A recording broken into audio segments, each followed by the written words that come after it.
Good morning, everybody. Welcome to our webinar. I can see that you are all beginning to join us. I know most of you are logging in at this stage just to hear the weather update from Mayo. So to give you today's weather update, it's a beautiful morning here. We had 18, 19 degrees yesterday, hoping to get the same yesterday. So good to see you all. For those of you who've been to a couple of our webinars before, welcome back. For those of you who this is your first one, we're delighted to have you with us. Thank you for joining us. It means you're safe and well, so we're delighted to see that. I'm hoping you can all see the screen with the holding slide and you can hear us. You might just jump on the chat or raise your hand to let us know that you can. Just pop it into the chat and it just means that we know we can see. Oh, that's brilliant, Jackie. Thank you very much. Glad you can see us. Good morning, Kate. That's fantastic. Okay, brilliant. So welcome to the next webinar in our Staying Connected series, all about adapting to uncertainty. We are delighted to have with us today Dr. Eoin Galavan. So we've been working with Dr. Eoin Galavan for a couple of years now. So for those of you who might have met him at our HR Away Day down in Mount Juliet. And we also hosted a couple of suicide prevention workshops over the last year, hosted by JTI and Informatica. So I know some of you have met him then as well. So we're delighted to have him here today. We've also got Cathal Dively, our managing partner, on the call as well. He's going to be taking you through an intro shortly, and then we'll get into the chat. Today's format is going to be quite conversational. So please do keep the questions coming. We really want to be able to respond to you and respond to the kind of needs and challenges that you're facing in your organizations and both personally, I suppose, at the moment. We have had a number of pre-submitted questions as well, so we're going to be hitting off those. The timings today, we'll be chatting to you for the next hour or so, and we'll also be wrapping up with the details of the next two webinars that we're going to be hosting as well. We've got one with Gary Keegan and another all around the COVID-19 care survey insights and results, but we'll be giving you more details of that later. So like I said, please keep the questions coming. We want to make this as conversational as possible. And it looks like there's a number of you here already. So let's get started. Cathal, I'm going to hand over to you. Thank you very much, Fania. Good morning, everyone. Hope you're all well. Hope your families are well and safe, friends are good wherever you are in the country. So part of our response to the current challenge that we face is putting on these webinars. So every Thursday, 10 o'clock, we will have a webinar like this. So please keep it free in your diary. And the content that we're putting on with the webinars is very much shaped by what you're telling us you're looking to hear. So keep your thoughts, ideas coming to us. I guess, you know, just looking at the companies that have signed up for the webinar and that are here with us this morning, a common glue that we all have is this commitment to building and sustaining a great workplace. And a great workplace is a high trust workplace. It's not a perfect workplace. There is no such thing. But it is about a commitment to continuous improvement. And it is about looking to do your best for your people and your culture, no matter what the challenge is that we face. And as we all know, we're facing into some challenges at the moment, but it is about meeting those challenges. And Fania talked about the COVID survey. We'll give an update later on. But I know a number of you companies have taken up the COVID survey. So that means we have live data as to how employees are actually experiencing this new way of working. And we've lots of comments. And, you know, from going through the data and the comments, the truth is that we have reacted really well as companies to the challenges that are being put in front of us. We have reacted really well, and employees really appreciate that. So in a situation where we have communicated well, where the information flow has been good, employees will call that out. It's something they really appreciate. If somebody from the organization, a leader, reaches out to an employee and rather than launch straight into the work thing, asks them, how are you feeling today? And opens up that conversation, that's really appreciated. If a leader gives an update on the business, but also gives an insight into where they think the business is going, as uncertain as that is. That's really appreciated. If somebody reaches out and has a real conversation with an employee about the challenges of the juggle that we're facing between work and home and work, that's all really appreciated. So through the survey, through the comments, we can see that we're really meeting the challenge as best we can. And despite all of that, people are anxious. Things are uncertain. As we all know, we've good days and we have bad days. And I know personally on those bad days, it's so important to be able to lean in on relationships. And that is relationships within work, outside of work. But I guess never has it been more important to be able to call on those relationships as it is right now. And thinking, I know we talk about this trust model and thinking about building a high trust relationship. What are the key ingredients that we need to show in order to build that high trust relationship? And we think about the ABI model. So A is ability, B is benevolence, and I is integrity. And the B part, the benevolence part, is where we show a caring for people above and beyond them just being an employee. We show that sense of caring.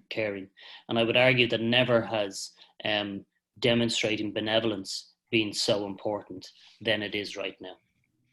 So kind of moving on to sort of the content today, anyone that's been at an event or been on a webinar with us will know that we're very thoughtful and considerate about the content we bring and kind of who we bring into our space. And we're really thankful that Eoin is joining us today.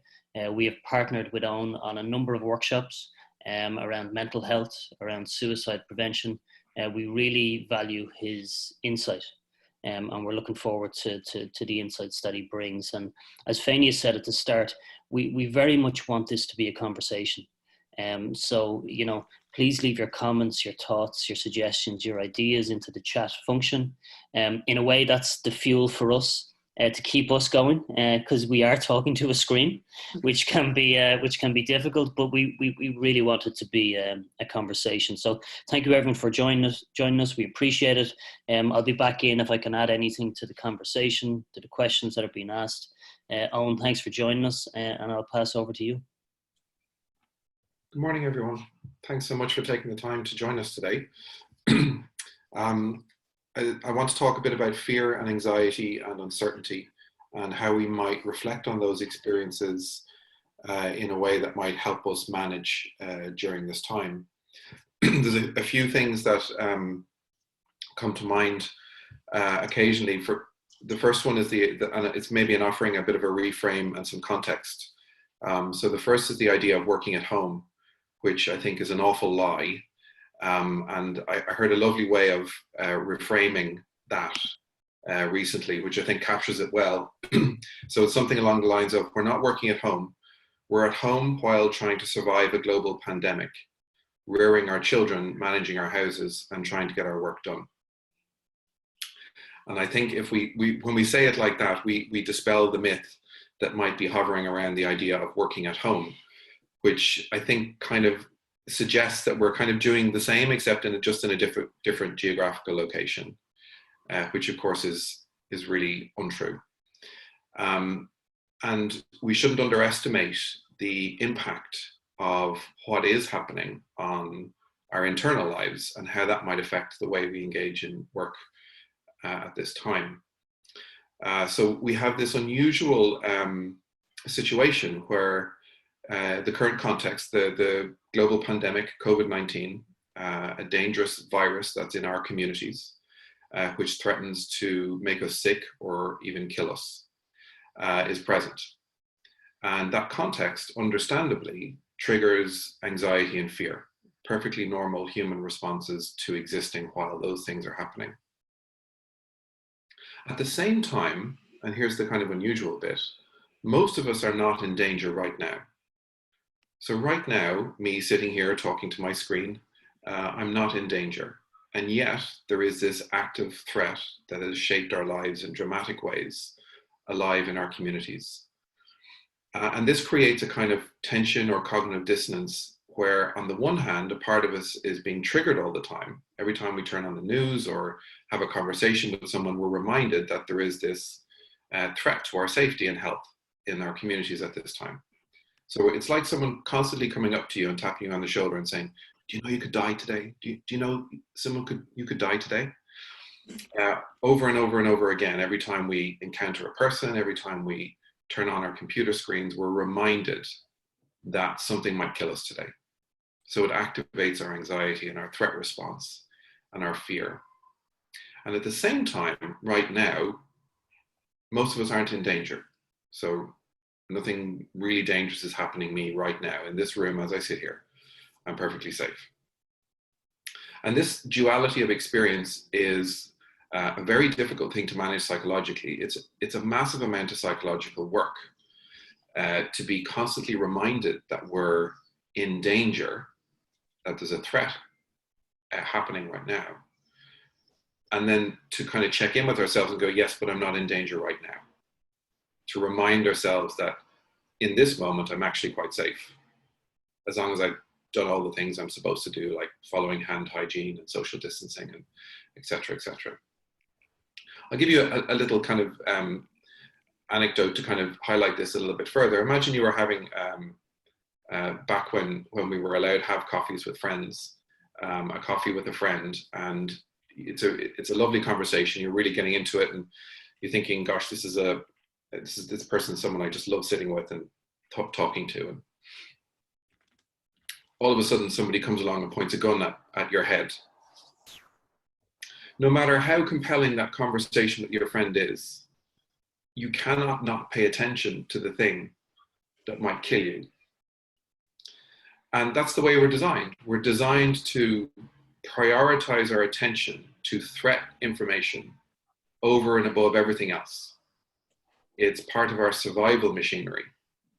I'll give you another example. Again, back when we were allowed to travel in another country, and I went across the road and I looked in the wrong direction because I was used to traffic coming from that direction, and the traffic was actually coming from the direction that it didn't usually come from in Ireland, and car horn beeped and I jumped out of the way.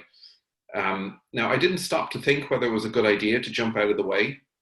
That wouldn't be very helpful. So my system just reacted and I jumped out of the way. That's how our fear operates. So it grabs our attention and says, pay attention to this right now.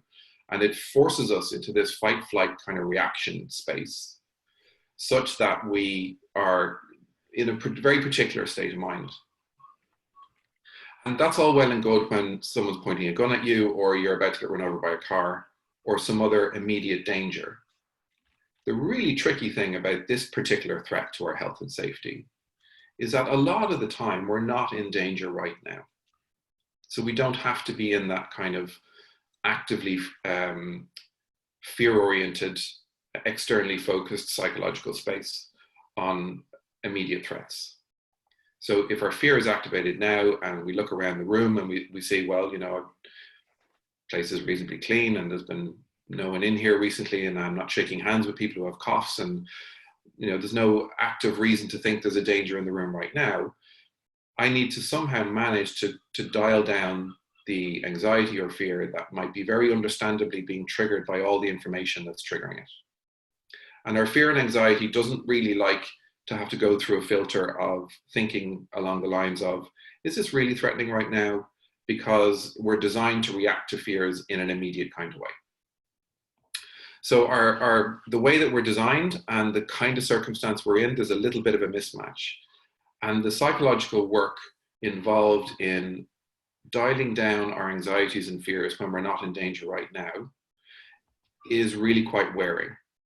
It's very, very demanding to have your fear constantly evoked, a kind of a background anxiety all the time, sometimes spiking every now and again. We hear a new piece of information about the transmission rates or the death rates or something like that, and the fear kind of spikes up a little bit. To have to dial ourselves back down again is really quite challenging. It's difficult work. Psychologically, it's difficult work. One of the consequences of that is that the available energy we have to engage with things like everyday work, managing our home lives, managing ourselves, is taken from. That resource, if we have, is lessened. And for that reason, not surprisingly, people are saying that they are more tired, that they're a little bit more afraid around the edges at times, that they're on edge sometimes, that they're maybe we're quicker to become emotionally reactive to situations rather than being very thoughtful as we might otherwise be. And I think all of that needs, a bit like what Cathal mentioned earlier on, a great deal of compassion, because we're all kind of in that space together. On any given day, we're going to be, at one end of the spectrum of feeling like we've plenty of resources to cope with things, to feeling really frayed and worn out by what's going on. There may also be lots of things going on in people's personal lives that are adding to the stress and strain, taking from that available psychological resource to manage our engagement with work and the relationships in work. Family concerns are heightened at this time. Financial concerns might be heightened at this time. People might be caring for vulnerable adults in their lives, parents, etc., etc. So there's a whole load of stuff that can be going on that's bearing in on people. And all of that makes it more challenging to get through what might have been considered a fairly ordinary day, can now be kind of a mountain to climb. So one of the things that I get a little bit wary of is this idea that we should be using the pandemic to learn a new language, or learn the piano, or develop some kind of skill set. And while I'm incredibly impressed by people who do those kind of things, it's really amazing. I think it's we have to be wary of that becoming a kind of a tyranny of expectation that we should be doing those things. Getting through an ordinary day today, as things are, is something to be kind of proud of. And surviving a day in a global pandemic in and of itself is a pretty significant achievement, actually. So I think we need to be very mindful about that and not kind of say, so now you're at home with your family and work, and sure, well, use the time usefully. Develop a new skill, to me sounds deeply unreasonable. And I certainly won't be. I'm if someone has that bandwidth and they can engage in that and it's good for them, I'm all for it. But we shouldn't create a tyranny of expectation that somehow makes us feel like we're inadequate if we haven't used this time better to somehow improve our lives. We're surviving a global pandemic, and surviving a global pandemic is in and of itself a major challenge on many levels. So I think we need to bring as much goodwill and flexibility and thoughtfulness to the fact that we're all going through that as we possibly can. There's a couple of things about fear and anxiety I'd like to land on. One is about the idea of how do we manage our fear and anxiety. And I have two kind of almost slightly different methods. The first is an idea based on acceptance, so that fear is just an emotion, and nothing bad is happening when fear is happening. It's just an emotion. And emotions tend to carry messages to us. So they give us a signal, usually about the outside world, sometimes about our inside worlds, but usually about things that are happening outside of us. So if fear happens, it's usually trying to tell us that there's a threat to our well-being and we should pay attention to it. That's its job, in a sense. And we need to be really kind to that part of ourselves because it's trying to keep us alive. You might think of it as kind of like a guard dog who barks at a car alarm. It's looking at you saying, this could be an emergency. And you go up to the dog and say, it's okay, calm down. And the dog settles down. Our fear alarm is a bit like that. It doesn't really have a lot of thought. So we need to kind of be quite active in a very kind way to that part of ourselves, because it is trying to keep us alive. So not to be critical or judgmental of the fact that we might be feeling fear or anxiety. It's part of the way that we keep ourselves alive. But to accept that those things are going to happen right now and that we shouldn't necessarily be trying to get rid of them. And one of the ways of doing that is by simply accepting that that's what's occurring. So we bring our attention into the present. Am I in danger right now? I'm feeling anxiety and fear, but nothing is threatening my well-being right now. so I can signal to myself that that fear response can dial back down. There's a few things we can do to help ourselves do that. Breathing is one of the things that gets affected, and our physiology gets affected by fear. So we might tense up and breathing shallows and quickens. We might find ourselves focusing in a particular way. And so I kind of try to do the opposite and, relax the body, deepen the breathing. It brings a very powerful signal to our brain, if you want, that there is no threat right now. So the fear system can kind of switch back down again. And that brings me to the kind of second idea. So that's about acceptance and knowing that this is an ordinary response, and it's something that we should be compassionate about. And then the second idea is one about how do we, if we're in a heightened state of fear, but we're not in danger, how do we dial down that fear response?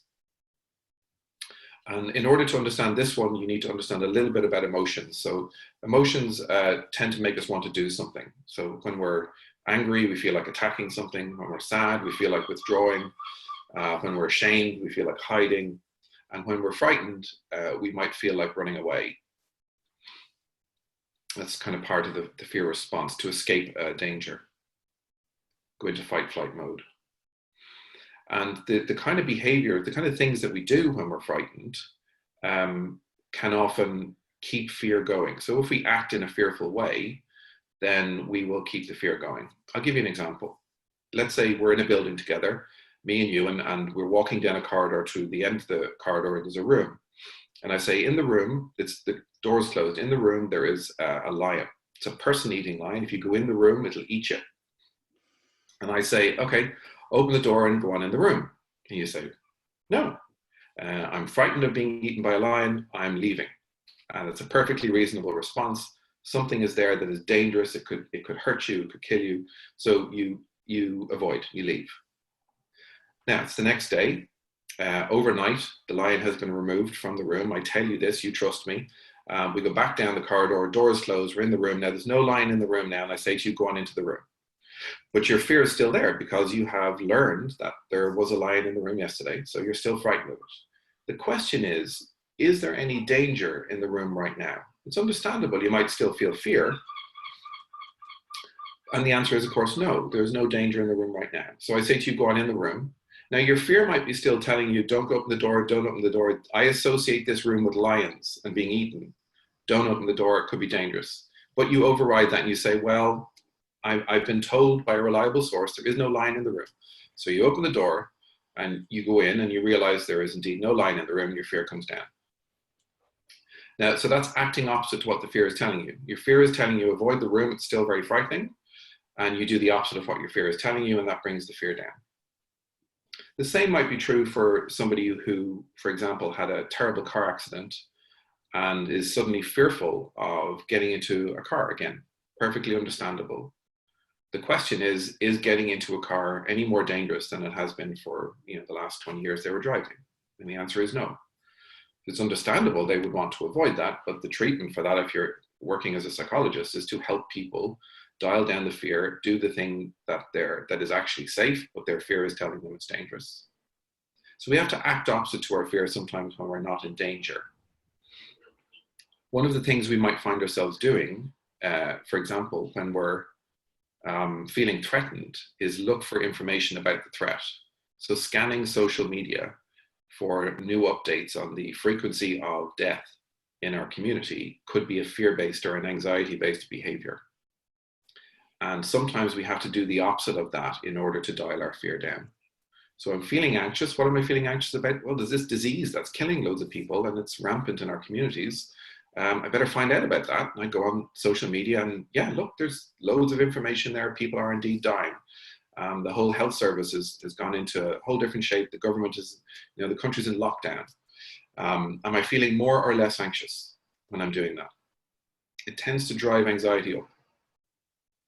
The opposite of that behavior would be to put our minds into something that has absolutely nothing to do with COVID-19 at this point in time. In other words, we need to let ourselves forget it's happening from time to time so that our system can downregulate, the anxiety can come down, and we can allow our minds go into a state of being at peace and not being on alert, not being hypervigilant, for information. Knowing that that's something that we need to be doing as a daily activity or exercise or practice is really important. And for workplaces to know that the work that we're doing is a possible avenue of bringing our minds onto something other than the COVIDness of it all is also really useful. So sometimes it's important as an anxiety management strategy to not focus on the information about the COVID as long as we know we're safe now. So the proviso for that is to actually check whether you're safe now and tell yourself, yes, I am safe. There's nothing in my environment that's going to hurt me right now. So I'm able to bring my attention to something not related to that and allow my system dial back down again. So acting opposite to how you're feeling is one way of reducing the intensity of emotion when the emotion is not justified by the situation. So if you think about the person going to the room with the lion in it, there's no lion in it anymore. The fear is understandable, but it's not justified because there's no danger there. The same might be true of me sitting in my room at home now. I might be thinking a lot about getting an infection, or someone I love getting an infection, or the economy falling apart, etc. I might be thinking of that, and the anxiety goes up. But I have to also think to myself, am I in threat right now? Is anything dangerous happening to me right now? And I look around and I see the environment, it's a pretty benevolent environment, same rubble on the floor that's always been there.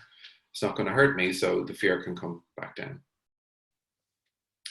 I think once we know that that's something we need to be doing and to acknowledge it consciously, it really helps us to, because I suspect many people do that kind of thing automatically without putting too much thought into it. It's really important to know that that is something that we need to almost allocate our minds to, that this is something we will be doing today. Today I will be managing the anxiety that's triggered by the information in the environment about the threat that's active in our communities. And I have to manage myself in that. And I think companies can play a role by acknowledging that that's part of what we're all dealing with right now. I wonder if now might be a good time to pause and see if there's any questions that people have sent in or might have. I don't know if that works at this time. Yeah, that great call. I mean, just so you know, Owen, the line to be wary of the tyranny of expectations, I got a flood of nail on the head. That's it. That's me. I'm just proud to get through the day at the moment. It was actually so good that even the seagulls were joining in. I don't know if you noticed, but we were all involved at that stage. So yeah, that's really hit home for people. I think one of the things it's come in from a few people just now is, and you were just beginning to get there, is, and what's the role of a leader or an organization in this? So what is it that a people leader or an organization should be doing, could be doing to really support people at the moment, I suppose? Is there certain behaviors they should be dialing up, or are there just certain things they should be aware of? Being aware that people are going through this, and that I think our expectations around performance need to be in some way shaped by the fact that people's psychological store of energy is being demanded of in a way like never before, because of the fear and anxiety work that we're doing, all the uncertainty we're being faced with, working at home during a global pandemic, trying to rear our kids and take care of our families and be in relationships, etc., all at the same time, is a massive burden psychologically on people. So performance expectations should be tempered by that. I also think it's very useful if people are open and honest about these kind of things. And obviously, different individuals have different styles or capacities to be that way.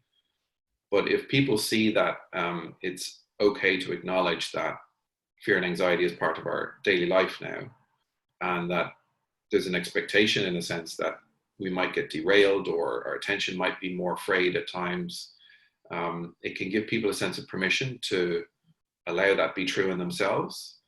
I think one of the things we automatically try and do is to prove that we're all doing our best, particularly when we're remote working, because we're no longer visible. So I have to get you to see what I'm doing so that you will know that I am indeed doing my best. And I think we need to be let off the hook a little bit. And I think leaders and managers can do a lot in that by extending trust, goodwill, flexibility, understanding about what we're all going through right now, and being as human as possible about those kind of things. It might be, I think people will really remember how they've been treated during this, how they've been related to. And I think there's a real win here and a real risk here, potential for both.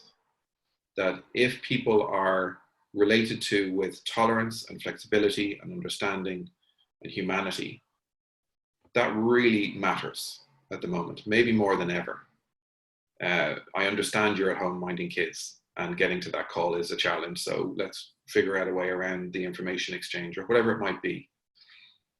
And on the other side of that is if people feel pressured during a time when they're absolutely bombarded with change and pressure and strain, that's not going to sit particularly well. I think that could really create reactance and resistance in people. So my sense of that is that to be as human as possible and as much flexibility and tolerance and goodwill and understanding as possible. I know one of the things we were chatting about as a team before this webinar was this idea of, when normal life, whatever that looks like, resumes and this is over, it is likely that people will ask in an interview for an organization in the future, how did you deal with COVID-19 and how did you look after people, So this is going to become a very real, I suppose, benchmark for people to think about how they think about an organization and whether or not they'd like to join it. So I thought that was kind of an interesting piece to pose. There's a couple of questions coming in, and there seems to be a dual aspect to one. So we have a couple of pre-submits and a couple coming in here. So we've got some organizations who are working, their frontline staff are working with the public. They have direct access to people, and the organization is doing their best to keep the communication going, keeping the HSE guidelines coming out. And yet still there's this kind of the role of the anecdotal and stories being, and sometimes exaggerated and stories. And there's a fear and sometimes a sense of mistrust, maybe between staff or between staff and client. And yet on the flip side, we've got some people asking about, is there a worry that we're actually overloading people with communications and messages and that kind of piece? So I suppose two questions in there. One, if we do have people who are on the ground working with staff, there is a sense of fear about their own safety and dialing up that. How might we mitigate against that? And then is there a line between too much information and where might that sit? Yeah, those are very interesting struggles in a sense. And I think the idea of uncertainty fits in both of those queries in a way, because I don't think anyone knows exactly how we're supposed to be managing things at the moment. We're kind of figuring it out as we go along. Remaining thoughtful and open-minded about stuff is really important. The first piece about the fear, I'm assuming it's to do with contamination or infection, is that staff hopefully feel free to raise those concerns and that there's clarity of messaging around the safety guidelines and guidance that people are given, and people are supported to follow those guidelines as much as is possible.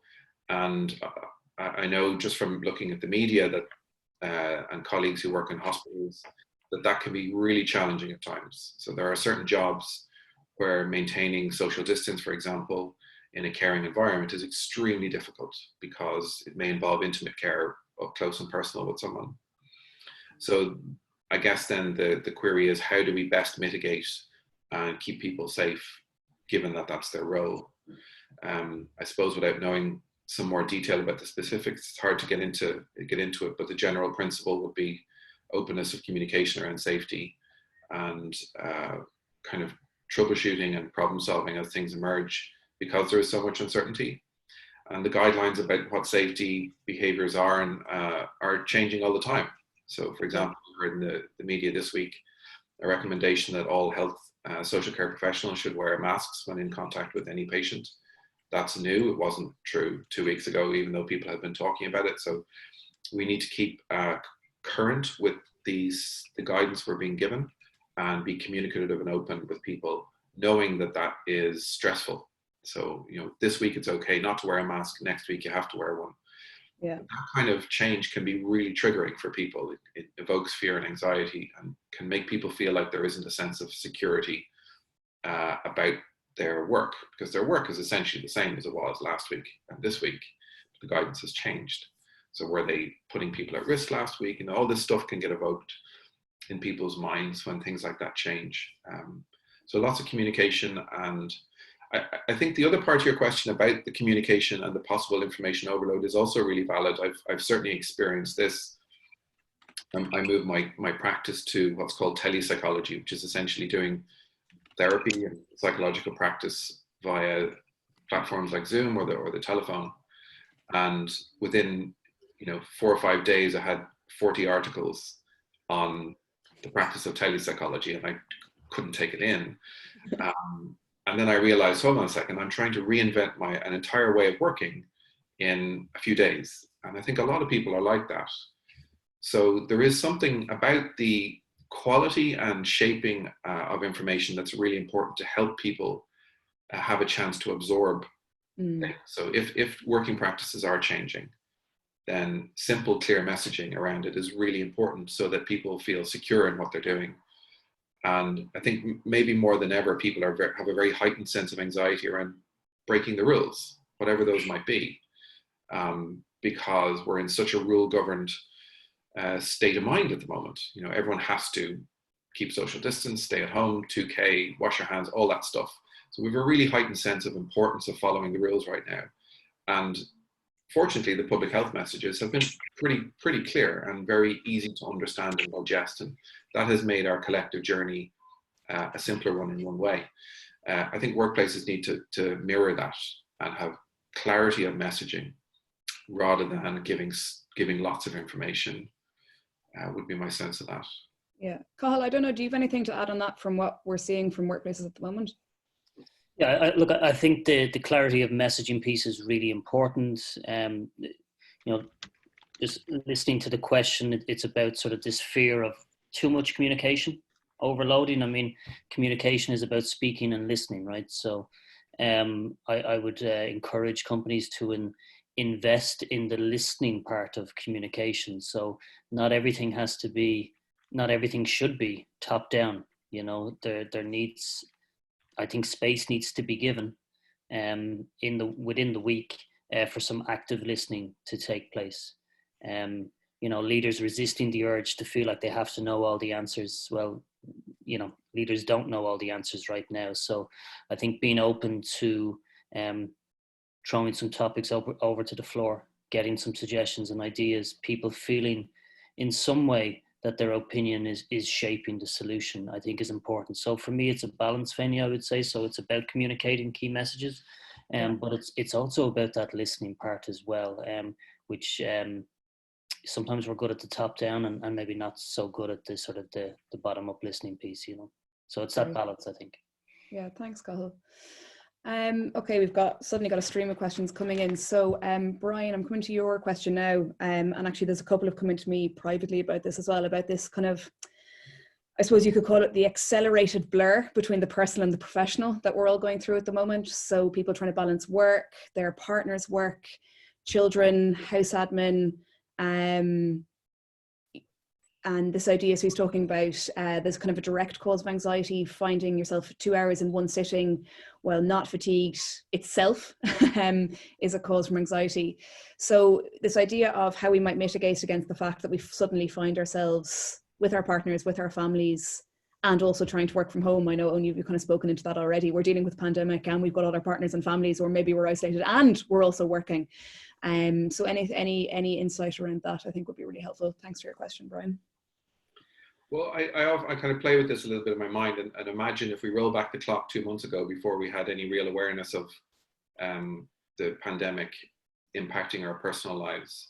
If someone had said to you, in the space of 1 to 2 weeks, you're going to move all of your work into the home, your kids will be off school, your partner's going to have lost their job, all this stuff is going to happen in 2 weeks. What would the normal human reaction to that be? Pretty sure everyone would have gone, what? And yet we've just transitioned through that. And in some way we seem to be almost egging each other on to act as if that's grand. We have it, got that covered. I'm not so sure we've fully appreciated the level of change that we've gone through and we're still going through. So To meet the question, I think we need to be very conscious of that. We are surviving a global pandemic. Life is very different than it was. And I think the natural consequence of thinking about it in that way is that our expectations of ourselves in terms of productivity and engagement at work need to be shaped by that. It is really, really different working at home than working in a space that's designed to be a working environment. Even if you can manage to close a door and, you know, we have a room now in my home that we now call the office. Didn't used to be called the office, it is now. But we also have young children who don't really get that. And sometimes they barrel in. And, you know, I've been speaking with consultants and stuff in health board meetings, and my 3-year-old will pop up behind me and say, "Who's that?" And that's just where we are right now. And I wonder if there's not to meet the question in some way, a need to bring flexibility and understanding to that reality is the way of helping us know that it's okay to not be as productive as we used to be in that kind of exclusive lane of work. We might be being very productive in managing a home and working and managing our lives all at the same time, but the visibility of what we're doing in terms of work may be the only thing that work people see. So just being able to get onto a call at 9:30 in the morning could be a massive achievement on a particular morning because of all the stuff that might be going on. And we don't have the luxury of separation that we used to. I think in terms of tips, it's really good to develop some routines and boundaries that signify working time and home time, to try and get a little bit of clarity around that sense of blur. I know that, and this is purely my own experience, but there's times when I'm working, but it's okay if I'm interrupted, it doesn't really matter that much. And there's times when I'm working like now, when, no, please don't open the door. It's kind of, there's a heightened level sense of no privacy. So maybe if there's ways of communicating about, it's not, being at work isn't just one thing in terms of separateness. There's being at work, and if I can go for a cup of coffee whenever, and if one of the kids comes into the room, it doesn't matter, we can chat for a few minutes, and it's my attention can be flexible. And then there's other times when I really need to focus on something, and actually the amount of times that is relatively small. I'm kind of interested in noticing how much time we actually need very focused private attention space. Has become, it's like a new type of boundary that I wouldn't have seen before. Yeah, and we've got actually Michelle, hi Michelle, echoing this, you know, this idea of allowing the interruption within reason, you know, allowing a kid to walk in the background and actually just not apologizing for it. You know, this is, it's home, they're going through challenge, we're going through challenge, and this is it, you know. Yeah, I think there's a piece there, Fania, just on what Michelle was saying around role modeling, right? So you know, that's okay as well. You know, the child in the video, you know, the pet showing in the video. This is life as well right now, and I think leaders can you know, demonstrate true role modeling, that those things are important. I think what Owen said about kind of now I really need some quiet time. So Owen has probably got the door locked there, so the 3-year-old can't get into the room. I think that's relevant as well. So it's a balance, you know. But I agree with Michelle. I think you know, family members appearing on Zoom calls, you know, I think that's okay, and it should be okay. Yeah, I think this is a good segue into it. We've got a question in from Joanne around her kind of point is leaders and leadership teams are human too, right? And they as individuals are going through their own turmoil at the moment. And this idea of how can you as leader or leadership team show to your teams that you're going through this too without derailing. So that kind of idea of showing authenticity and vulnerability, but finding the balance in that as well. Yeah. There's, I don't know if this is a shift in the conversation, if it's okay. There's a model that I had thought we might land on. I know you've got a slide, Fania, that it might be worth putting up at the moment.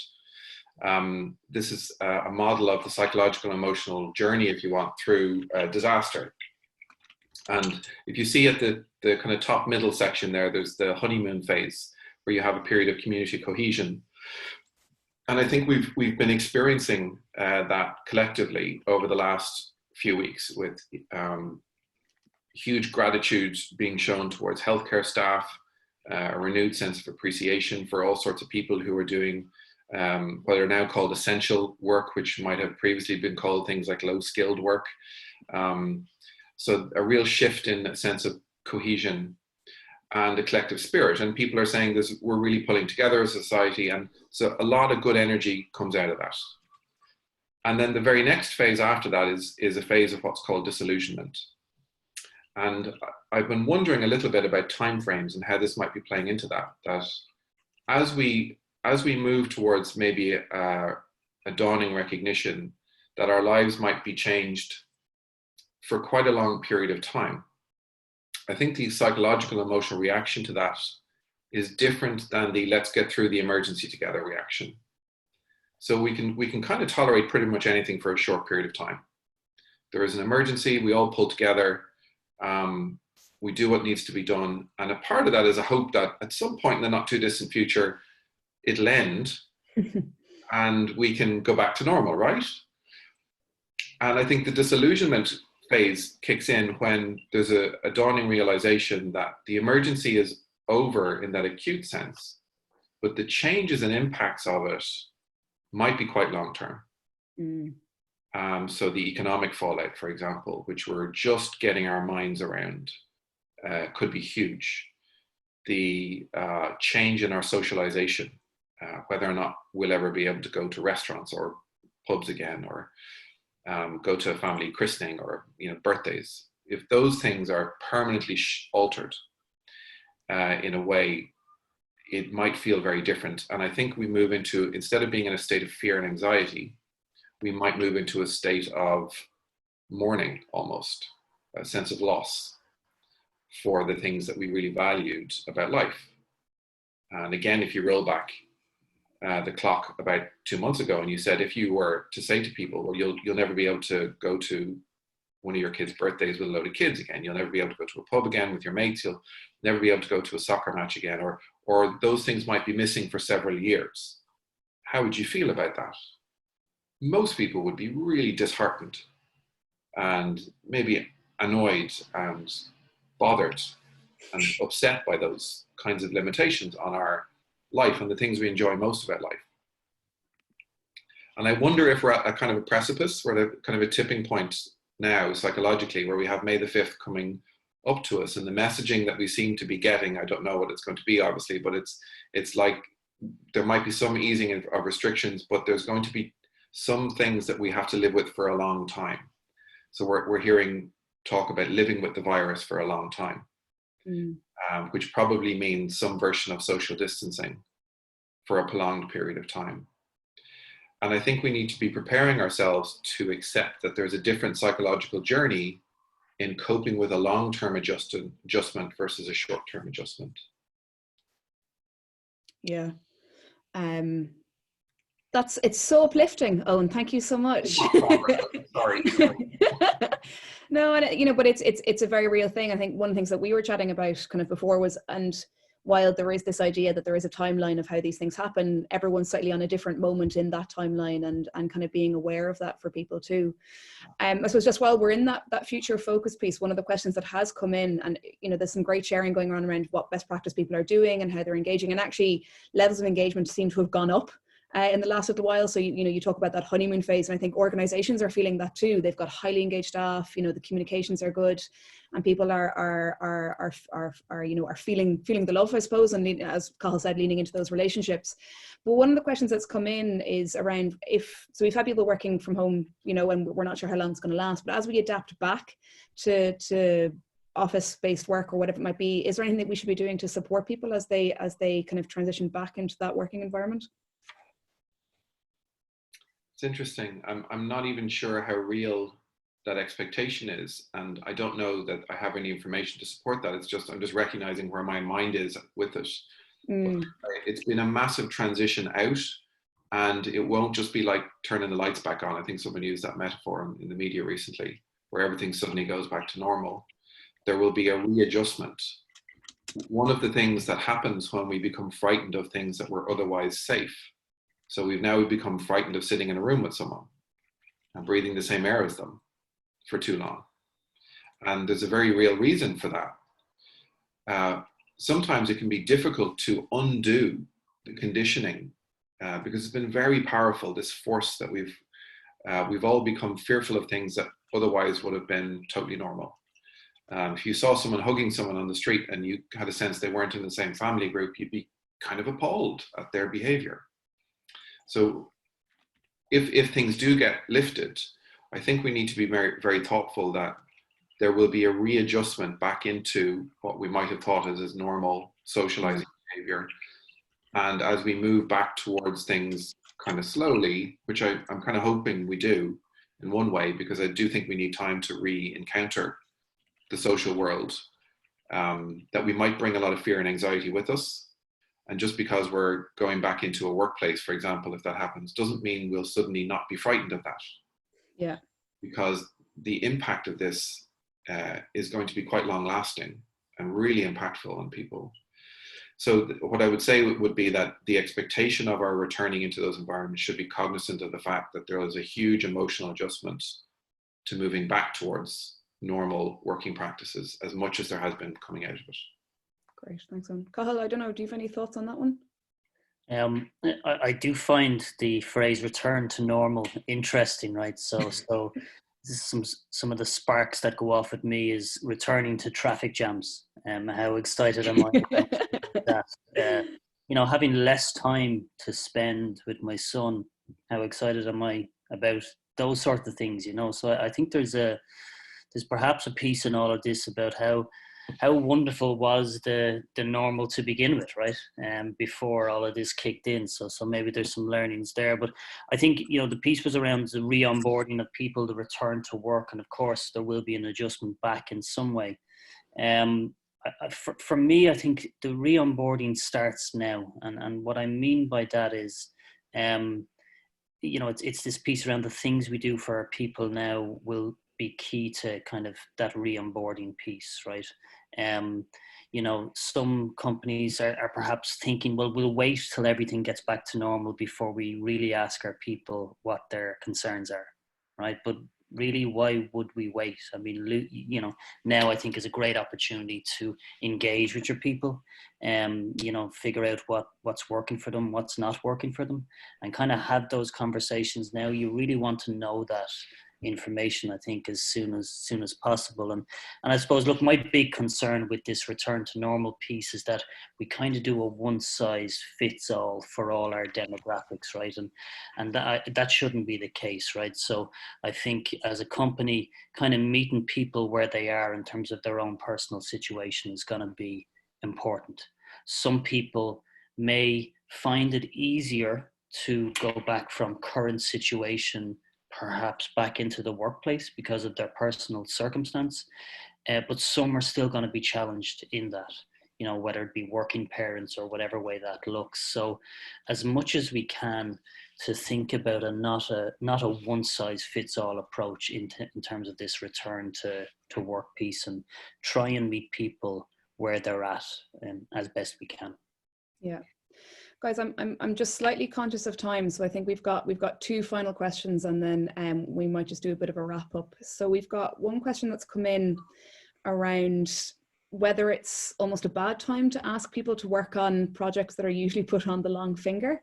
This idea of where where the day-to-day piece is kind of taking the main focus, and this idea that organizations don't want to think they're people to think that they're just creating work for them, but actually these projects still exist and they're still part of the operation. So again, I suppose it's just kind of any pieces around keeping that balance between having enough but not putting the pressure on, I suppose.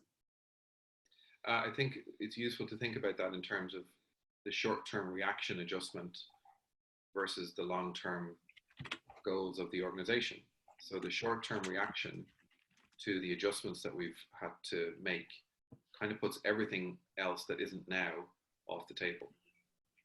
And maybe people have adjusted sufficiently to start being able to think about longer term organizational goals and the needs of the organization over the longer term. I think that's a perfectly reasonable thing. I think it's useful maybe to frame it in that way. We've been through a huge adjustment. We have settled certain elements of our working practices in a new normal, which is now allowing us to think a little bit more longer term, without taking our eye off the fact that there is still adjusting going on. Okay, great. The other one that's come in, and I know actually it's come in from Emer, and it's actually something we were chatting about before that I've experienced yesterday and over the last couple of weeks, is do we have any recommendations around digital calls? So the amount of time being spent on them, cameras on, cameras off, because usually that interaction is quite energizing, but actually people are finding that the digital element of it is quite draining, and other people have been talking about that. So any pieces on that? Rediscover the telephone. It's not all so bad. There are some advantages in being able to see a person's face, but it's not the same as being in a room with them. So I think we need to shift away from seeing a Zoom contact as being the same as having social face-to-face contact. It's watching a video of someone you're having a conversation with at the same time. And psychologically, that takes a huge amount of work to process all that information. We're assimilating facial cues and pretty narrow bandwidth of audio information from sometimes a large group of people all at the same time, plus maybe a PowerPoint. That's a lot of cognitive demand. I'm doing a lot of my therapy work over the phone, and you would imagine intuitively, and I certainly had hoped for, doing a lot of it via Zoom, but actually the phone is proving to be really useful, because it just simplifies the communication in a way. So I would say that you don't have to digitally create every interaction via Zoom or another platform, that the telephone is fine for a lot of interactions. And also to recognize that there's a term going around now called Zoom fatigue. I don't know how much data there is on this, but it certainly fits with my experience that there's an energy needed to maintain yourself in this kind of format. And if you're to have back-to-back Zoom conversations over several hours, it can be really draining. Yeah. So to give yourself breaks and, kind of maybe allow yourself the luxury of looking away from the screen periodically while you're talking, because it doesn't matter. You don't know that I'm looking at my own face in the screen. It doesn't really matter. I'm not actually making eye contact with you right now. And if I'm looking over here like this, it doesn't really matter to you that much. You're just watching me talking. So we can find these little micro behaviors that can help us sustain engagement, maybe. Yeah. Great. I think given time, we're going to have to wrap up on that one. And I suppose, given that you're talking about taking time away from Zoom, I'm delighted to announce we have 2 more Zoom-led webinars coming over the next couple of weeks. So firstly, just to say, Eoin, thank you so much. Really appreciate your time, your insight. I can see the stuff coming in over the chat that everyone's really appreciated too, asking if they can share it out and spread the message to their people as well. So thanks so much for that. You're very welcome. Just really quickly before everybody goes, this time next week, we are going to be bringing the insights from the first round of our COVID-19 care survey. They are still live, organisations are still joining us, but we do have kind of around 35 organisations who've done it so far, and we've got north of 2,500 responses. So we've got a sense of kind of what organisations are going through and how they're dealing with it. We just felt there's so much out there, especially on LinkedIn at the moment, about how everyone's feeling and coping. But we're really going to be able to see what is actually going on, where employees actually are, and we continue to encourage people to engage with us on that. And Cathal, I don't know if you want to quickly speak into Gary Keegan's piece. Yeah, we're delighted to. Gary Keegan's going to join us on the 7th of May, 10 o'clock Thursday, and it's about your champion mindset and how to lead through adversity. Gary Keegan is the high performance coach for Dublin football team, Leinster Rugby, Tipperary Hurlers. So he's got a lot of credentials in terms of this idea of high performance. I think he's going to bring us some really good insights. Brilliant. Thank you all for being here. Thank you so much. I can see all the gratitude coming in. Again, Eoin, thank you. I know I've learned a lot. I don't know if everybody can see, but I've been furiously scribbling while that was going on. So thanks very much, Cathal. Don't try and read it. Guys, keep in touch. Let us know if we can continue to support. And hopefully we'll see you all this time next week. That's great. Thanks, Cathal. Thanks, Eoin. Thank you. Thanks a lot, folks. Thanks, Eoin.